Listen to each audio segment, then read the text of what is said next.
శీతాకాలంలో తీవ్రమైన చలి ధాటికి చర్మంతో పాటు పాదాలకు కూడా సమస్యలు పెరుగుతుంటాయి.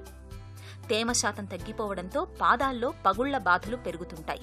ఇలాంటప్పుడు కొన్ని ప్రత్యేక జాగ్రత్తలు తీసుకోవడం ద్వారా పగుళ్ల బాధల నుంచి మంచి ఉపశమనాన్ని పొందవచ్చు.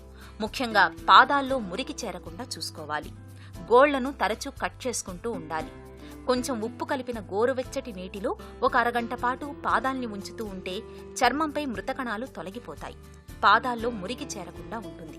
ఒక బకెట్లో పావు భాగం వరకు నీళ్లు తీసుకుని అందులో 1 స్పూన్ కొబ్బరి నూనె, 1 స్పూన్ విటమిన్ ఈ నూనె, 1 చెంచా వంట సోడా వేసి ఒక అరగంట పాటు కాళ్లు అందులో ఉంచాలి. ఇలా చేస్తే పాదాల్లో పగుళ్ల బాధలు తగ్గుతాయి. 1 చెంచా బాదం ఆయిల్, 1 చెంచా ఆలివ్ ఆయిల్, కొద్దిగా యూకలిప్టస్ ఆయిల్ను కలిపిన మిశ్రమాన్ని తరచూ పాదాలకు పట్టిస్తూ ఉండాలి. పాదాలు మృదువుగా మారతాయి. ముల్తానీ మట్టిలో గులాబీ నీరు కలిపి పాదాలకు పూత వేసి పావు గంట అయ్యాక కడిగి మాయిశ్చరైజర్ రాయాలి. తరచూ ఇలా చేయడం వల్ల చర్మం మీద మృతకణాలు తొలగిపోతాయి. పగుళ్ల బాధలు తగ్గుతాయి.